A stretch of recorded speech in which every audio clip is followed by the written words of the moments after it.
शिक्षक उसमें आंदोलन पर उतर गए हैं कल से, और कुछ उतरने वाले भी हैं।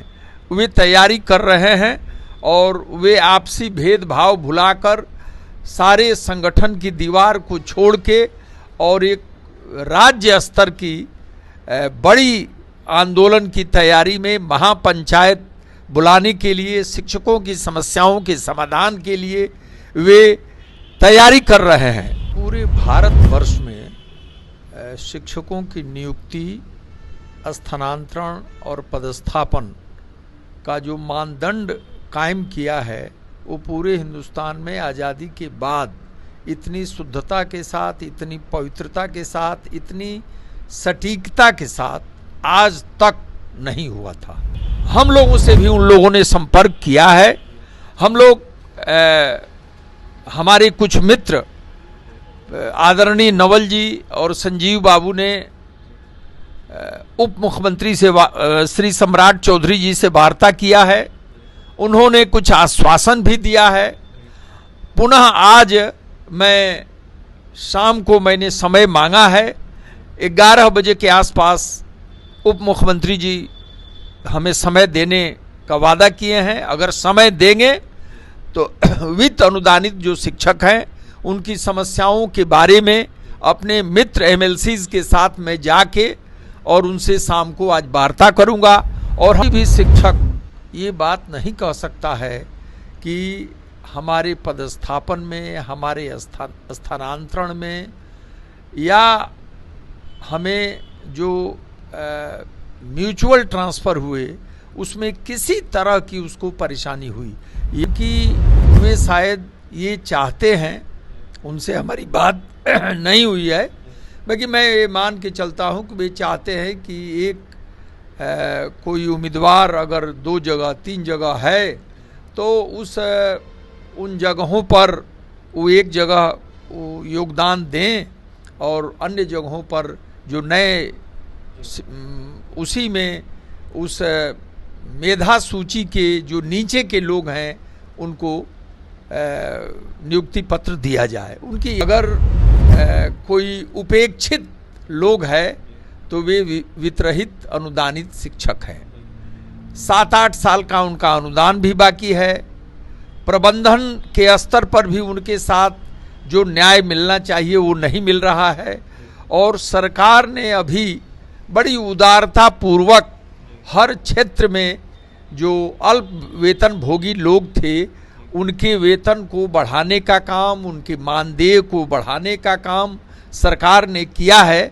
यह लोकतंत्र में बड़ी अच्छी बात है कि बिहार में देखिए लगातार शिक्षक हो या फिर शिक्षक अभ्यर्थी हो आंदोलन करते हुए नजर आ रहे हैं। जहां TRE 3 की सप्लीमेंट्री रिजल्ट की एक तरफ अभ्यर्थी मांग कर रहे हैं, दूसरी तरफ वित्त रहित शिक्षक अपनी जायज मांगों को लेकर पटना में आंदोलनरत है। इस वक्त हमारे साथ बात करने के लिए जदयू MLC बीरेंद्र नारायण हैं, जुड़ेंगे, बात करेंगे। बीरेंद्र जी, कैसे देख रहे हैं? पहला सवाल रहेगा सप्लीमेंट्री को लेकर। अभ्यर्थी आज जो है आंदोलन करने जा रहे हैं, जहाँ पटना यूनिवर्सिटी से लेकर मुख्यमंत्री आवास तक पहुंचेंगे। अभ्यर्थी मुख्यमंत्री से मिलने की बात कर रहे हैं। 3rd फेज की शिक्षक बहाली को लेकर सप्लीमेंट्री रिजल्ट की मांग कर रहे हैं, कैसे देख रहे हैं, क्या कहेंगे?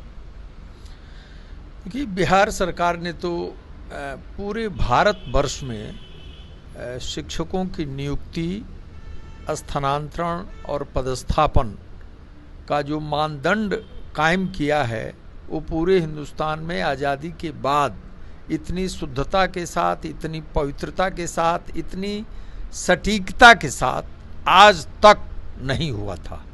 कोई भी शिक्षक ये बात नहीं कह सकता है कि हमारे पदस्थापन में, हमारे स्थानांतरण में या हमें जो म्यूचुअल ट्रांसफ़र हुए उसमें किसी तरह की उसको परेशानी हुई। यह बिहार सरकार की प्रशासनिक पकड़ और क्षमता का बहुत बड़ा उदाहरण है। TR 3 के लोग जो आंदोलन कर रहे हैं उनकी वे शायद ये चाहते हैं, उनसे हमारी बात नहीं हुई है, बाकी मैं ये मान के चलता हूँ कि वे चाहते हैं कि एक कोई उम्मीदवार अगर 2 जगह 3 जगह है तो उन जगहों पर वो एक जगह वो योगदान दें और अन्य जगहों पर जो नए उसी में उस मेधा सूची के जो नीचे के लोग हैं उनको नियुक्ति पत्र दिया जाए, उनकी यही मांग है।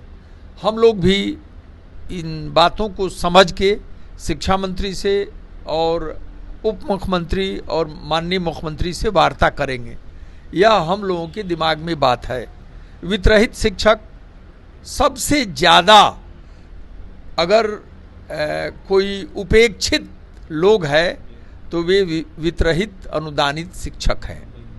7-8 साल का उनका अनुदान भी बाकी है। प्रबंधन के स्तर पर भी उनके साथ जो न्याय मिलना चाहिए वो नहीं मिल रहा है। और सरकार ने अभी बड़ी उदारता पूर्वक हर क्षेत्र में जो अल्प वेतन भोगी लोग थे उनके वेतन को बढ़ाने का काम, उनके मानदेय को बढ़ाने का काम सरकार ने किया है। यह लोकतंत्र में बड़ी अच्छी बात है कि जनहित के लिए सरकार इतनी चिंतित है। परंतु वित्तरहित अनुदानित शिक्षकों को के संबंध में कुछ भी निर्णय नहीं लिया जाना, ये हम लोगों के लिए चिंता का विषय है। और वे शिक्षक कुछ शिक्षक उसमें आंदोलन पर उतर गए हैं कल से, और कुछ उतरने वाले भी हैं। वे तैयारी कर रहे हैं और वे आपसी भेदभाव भुलाकर सारे संगठन की दीवार को छोड़ के और एक राज्य स्तर की बड़ी आंदोलन की तैयारी में महापंचायत बुलाने के लिए, शिक्षकों की समस्याओं के समाधान के लिए वे तैयारी कर रहे हैं। हम लोगों से भी उन लोगों ने संपर्क किया है। हम लोग हमारे कुछ मित्र आदरणीय नवल जी और संजीव बाबू ने उप मुख्यमंत्री से श्री सम्राट चौधरी जी से वार्ता किया है। उन्होंने कुछ आश्वासन भी दिया है। पुनः आज मैं शाम को मैंने समय मांगा है। 11 बजे के आसपास उप मुख्यमंत्री जी हमें समय देने का वादा किए हैं। अगर समय देंगे तो वित्त अनुदानित जो शिक्षक हैं उनकी समस्याओं के बारे में अपने मित्र एमएलसीज के साथ मैं जाके और उनसे शाम को आज वार्ता करूंगा। और हम लोग चाहेंगे कि जो वित्तरहित अनुदानित शिक्षक हैं उनको किसी न किसी प्रकार से प्रत्येक माह वेतनमान जो भी निर्धारित करना है निर्धारित करके दिया जाए। जो डिग्री कॉलेज में जो पढ़ा रहे हैं, जो इंटर कॉलेज में पढ़ा रहे हैं, जो हाई स्कूल में पढ़ा रहे हैं, उन्हें देना है। ये उनका बड़ा मानवीय और उचित मांग है और हम लोग अधिकांश एमएलसीज उनकी इस मांग के साथ हैं और उनके प्रति हम लोगों की सहानुभूति है। और सरकार के समक्ष बहुत मजबूती से इस बात को हम रख रहे हैं। सरकार भी गंभीरतापूर्वक विचार करने का आश्वासन दे रही है। अब हम देखते हैं कि कब तक इस जनहित की समस्या का समाधान होता है। देखिए, देखते हैं कब तक जनहित की समस्या का समाधान होता है। लेकिन जो भी जनप्रतिनिधि हैं, जो विधान पार्षद हैं, वो कहीं ना कहीं आज उप मुख्यमंत्री से मिलेंगे, वित्तरहित शिक्षकों का मुद्दा जो है उठाएंगे। ऐसे में उनकी जो मानदेय की बातें हो रही इसको लेकर चर्चा करेंगे और इसका हल निकालेंगे। इसके साथ ही टीआरई 3 के सप्लीमेंट्री रिजल्ट की मांग को देखते हुए वीरेंद्र नारायण यादव ने कहीं ना कहीं देखिए अभ्यर्थियों का समर्थन कर दिया और यह साफ तौर पर कह दिया है कि मामला जो है मेरे संज्ञान में आया है। ऐसे में अभ्यर्थी नहीं पहुंचे लेकिन मेरे पास आया है। इसको देखते हुए कहीं ना कहीं हम शिक्षा मंत्री से भी बात करेंगे, बिहार के उप मुख्यमंत्री से भी बात करेंगे और मुख्यमंत्री नीतीश कुमार जी से भी बात करेंगे और कहीं ना कहीं उनकी मांगों को पूरा करवाने का काम करेंगे। देखने वाली बात यह होगी वित्तरहित शिक्षकों का मामला हो या फिर 3rd फेज की शिक्षक बहाली वाले अभ्यर्थियों का मामला हो, इन दोनों का हल कब तक निकलता है। फिलहाल वीरेंद्र नारायण यादव को आप सुन रहे थे, जदयू एमएलसी को सुन रहे थे। आप क्या कुछ करते, अपनी तमाम बातें सुनी है।